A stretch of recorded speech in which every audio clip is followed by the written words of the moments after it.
Hello and welcome to the Game Boy Color game tier list. We already started our tier list for Game Boy games and now we continue with our tier list for Game Boy Color games. In this first part we will rank the Game Boy Color games that we reviewed in our 1 hour collection of Game Boy Color games. So let's start. NBA, Showtime, NBA and NBC was actually the first game I ever reviewed. It's a 2v2 basketball game and it's quite fine. For now I will put it to B. Croc 2 is a Zelda-inspired action-adventure game. I think it was a bit boring, it didn't look so good, and it used a password system to save, which was really annoying for such a game. I put it to C. Deja 1 and 2, the Casebook of Ace Harding, is a collection of 2 NES games and typical point-and-click adventure games. I think the game is well made and really good port of that NES classics, but still that old point-and-click games can feel a bit clunky. I put it into B for now. Hello Kitty No Happy House is a virtual dollhouse kind of game. You see Hello Kitty run around and you can do easy minigames. I think it sucked. I put it to D because there can always be worse games, but I think D is fitting. Atlantis The Lost Empire is a puzzler game and a jump and run. The presentation of the game is really good and the puzzles were fine. I put it to B. Army Man 2. I really liked Army Man 2. I think the presentation is a bit on the weaker side, but the gameplay was really fun. So I put it to A. Medarot Card Robottle. This game is a card game and came in 2 versions. It was very Pokemon-like, but also very text-heavy. As a person that needs to translate everything in Japanese to understand it, it was really annoying. And I don't think it's worth it. I put it into C. Catz. Catz is a virtual pet game in which you take care of a cat. Sadly, you cannot do really much in the game and you can just see the cat running around and play a bit with toys. At that time I thought it's the lowest you can go for a virtual pet game, but later games, even on the GB8, proved me wrong. Still, I don't think Catz is a really good game, and I put it to D. Beatmania GB2 GotchaMix is a rhythm game and reminded me a lot of Guitar Hero. I think the presentation of gameplay were really good here, and I put the game to A. Missile Command is a port of a 1980 arcade game, and it looks like it. I think both the presentation and the gameplay kinda sucked. I would never play it again, it was quite annoying, and I put it to D tier. Dragon Tales Dragon Adventure is a children's game and a platformer. I think it looked fine, but gameplay-wise the game was really boring. I would not recommend to anyone playing it, because it's clearly a children's game and I don't think many children will play the Game Boy Color, but it was still well made and I put it to C.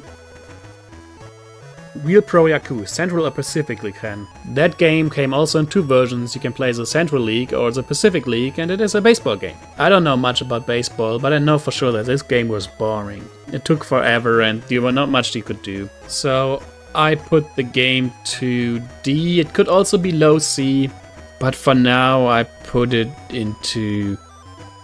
Let's put it into C for now, because compared to Missile Command or Hello Kitty, the game was really good. Shiren the Wanderer GB2 Magic Castle of the Desert. This game is a roguelike dungeon crawler and I was really impressed by it. The presentation of the game is one of the best presentations I saw on the Game Boy Color for now, and also gameplay wise it was really good.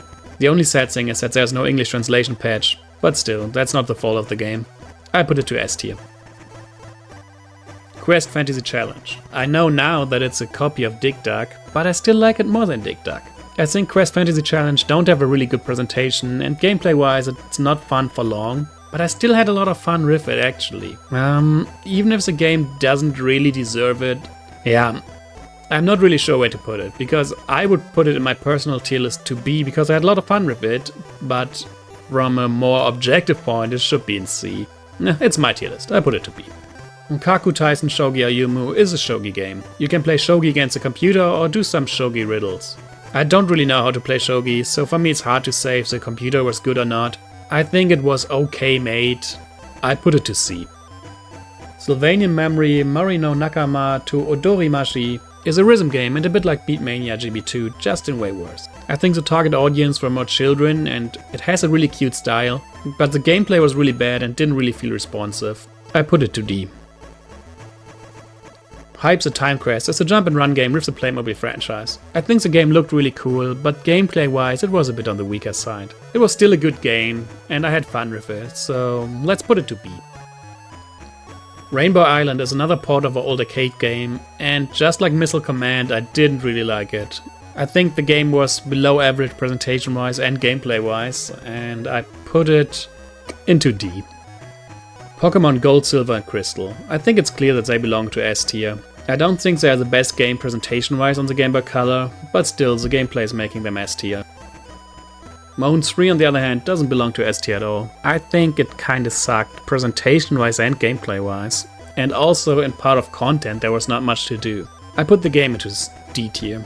Ojarumaru Tsukiyoga Ikino Takara Mono is a board game and based on a manga. Presentation wise the game looked really cool. It really has a manga style and a lot of animations and cutscene with funny characters. Sadly gameplay wise there was really nothing to get.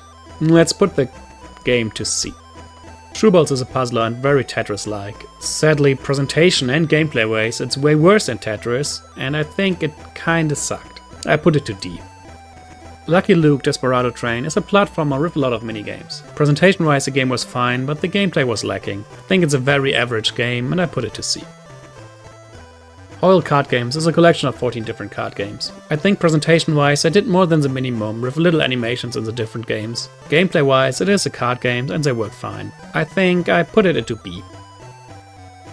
Magical Tetris Challenge is a Tetris game in the Mickey Mouse universe and I really liked it. It has a lot of different versions of Tetris and even a little story mode, and while it might not be fair because they just copied Tetris, I still put it into S tier. Doraemon no Study Boy Cuckoo Game is a learning game for children, which sadly didn't put any effort in presentation or gameplay. I think I put it into D. Shaman King Chosen Senjiriya Ketsu, or something like that, is a card game in the Shaman King universe and came in 2 different versions with different cards. Presentation wise the game kinda sucked and the gameplay was hard to get into, also a bit slow. Still it was fine. Let's put it to C. Hunter x Hunter no Keifu is a tactical RPG maybe, and based on the Hunter x Hunter franchise. This game sucked a lot. There were a few things that looked fine, but gameplay wise the game was horrible. I think it was gameplay wise the worst game on the list yet, and I put it into F. Pocket Racing is a very arcade-like racing game. It looks very average and the gameplay was average too. I think it's fair to put it into C. Dragon Warrior 1 and 2 is a collection of 2 NES games. These games are typical JRPG games with a lot of grinding. I think it looks and plays fine, and I put it into B. Harvest Moon 3 is a farming simulator. I really liked it. It plays good, it looks good, and it's fun to play. You can even play a male or female character, with the story of the female character ending when you marry, which is a bit weird, but still the idea was good. I put it into A tier. Star Wars Episode 1 Racer. This game is a racing game with pod racers in the Star Wars universe. Both the gameplay and the presentation were above average for a Game Boy Color game, but it was still not so much fun to play. I think I will put it into B tier for now. Yeah, that makes sense. Microsoft Pinball Arcade is a pinball game. The game uses 5 historical tables. I think the presentation of the game was really good, but gameplay wise it had some problems. Especially because on some tables the game can have a serious slowdown. Besides that it's fun. I put it into C. Rugrats Time Travelers is a platformer game in the Rugrats universe. Presentation wise the game was fine. It had nice sprites, good backgrounds and little background music. Gameplay wise it sucked completely, so we put it into D tier. So that's it for our first part of the Game Boy Color game tier list. We had a few great, some shitty and a lot of average games. When we have another 1-hour collection of Game Boy Color games, we will continue this tier list. So see you then!